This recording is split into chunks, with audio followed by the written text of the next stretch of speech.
Good morning. Today we'll study William Cooper's poem Light Shining Out of Darkness. We'll start from the first line. God moves in a mysterious way, his wonders to perform. He plants his footsteps in the sea and rides upon the storm. So, as the first line itself explains, that the poem is based on the wonders of God. So, God moves in a mysterious way is not just a popular saying, but it is also the first line of William Cooper's poem. Cooper wrote the verse as a part of collaboration with his friend John Newton to produce a set of worship hymns for Newton's rural parish in England. Although Cooper succumbed to depression after writing the poem, Newton eventually published it in a collection titled Olney Hymns. Cooper's recurrent anguishing struggles with the depression inform his expression of faith in this poem.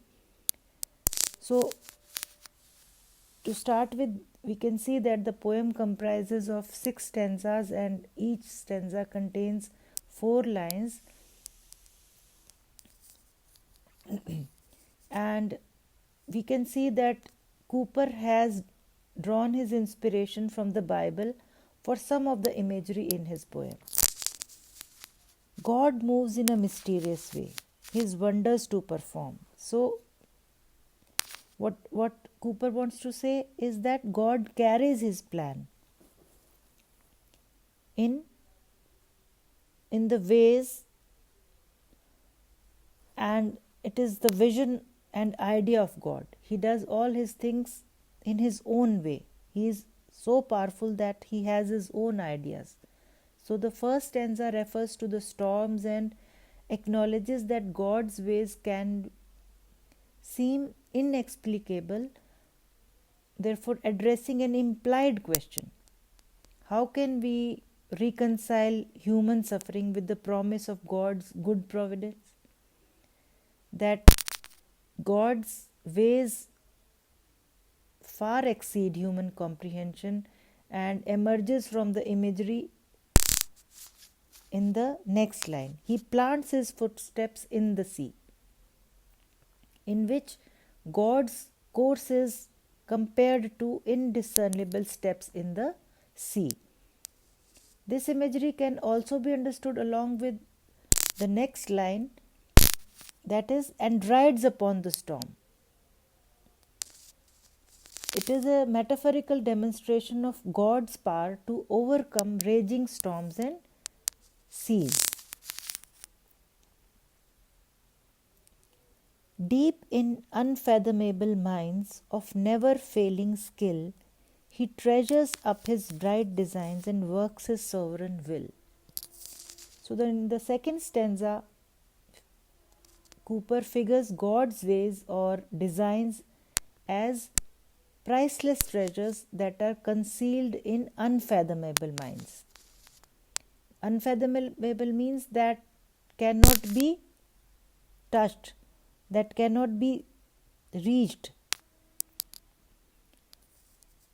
This word has a double duty over here, as it signifies that the minds containing God's designs are both unknowable and immeasurable. So, scholars have discussed that this imagery of Cooper in this stanza echoes that is from Bible's book of Job. As is stated in Job 28, people have the skill to mine gold and gems from earth. But where can wisdom be found? So he says that the God's skill is so great that for a human it would be like going into a maze of tunnels. He works his will in this magnificent place. His will is regal and supreme. No one can challenge his will. Ye fearful saints, fresh courage take. The clouds ye so much dread are big with mercy and shall break in blessings on your head. So, in the third stanza, Cooper exhorts the Christians to find courage in their faith and trust that God will ultimately deliver them from suffering. Once again, the poem invokes the image of a storm cloud as a metaphor for turmoil, but then transforms it into a vehicle of God's mercy. Therefore, the dreaded clouds are big with mercy, not misfortune, and shall break on your head. Means the blessings of God will be showered on their heads. So, those who believe in God should worship Him and they would be rewarded. Those who have not believed God will not be, or God would not be angry upon them, and His mercy is always big and He'll always bless even those people who don't believe in Him. So, God's mercy is like clouds, and one day it will break upon your head, or it will shower blessings on your head. Judge not the Lord by feeble sense, but trust Him for His grace. Behind a frowning providence, He hides a smiling face. So, these lines show that suffering, death, and terror are unnecessary things. According to the speaker, the clouds may look threatening, but that is a misconception resulting from the limitations of humankind's feeble senses. Means we can't think beyond there are limitations in our thinking. So it is not possible to grasp God's grand design through sight or sound or intellect. Even the human imagination is boundless, though it seems is insufficient to envision the wonder of God's ways. Means though we cannot see the providence, but behind all these sufferings and hardships, the smiling face of God is always there. He is always there to help us. His purposes will ripen fast, unfolding every hour. The bud may have a bitter taste, but sweet will be the flower. So, we can see that because God's ways are entirely beyond human understanding, we must trust that they are ultimately benevolent. Once again, Cooper's poem reaffirms the words of the Bible, in which it is said that though we look not to the things that are seen, but to the things that are unseen. For the things that are seen are transient, but the things that are unseen are eternal. So, compared to eternity, a human being's lifespan is quite brief. It may seem that our suffering lasts a long time, but within God's cosmic time frame, this bitterness passes quickly. Therefore, in this stanza, the speaker affirms God's purposes will ripen fast, means whatever He has planned for us, and sweet will be the flower.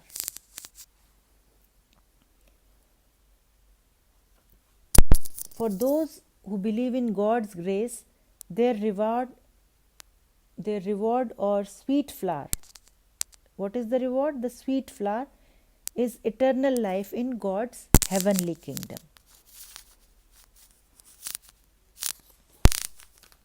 Blind unbelief is sure to err and scan His work in vain. God is His own interpreter, and He will make it plain.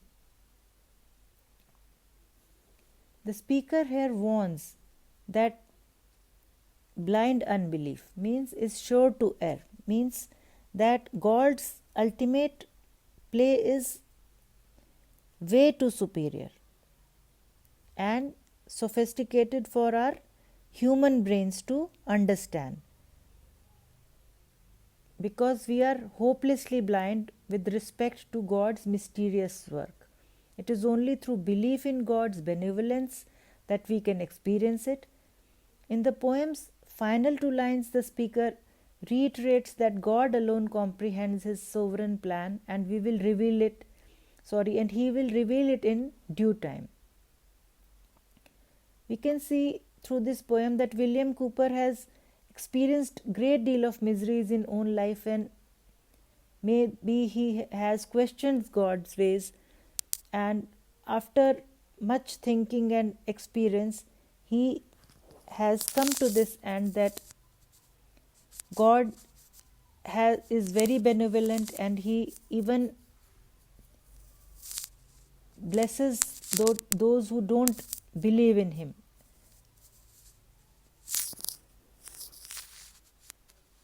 Thank you.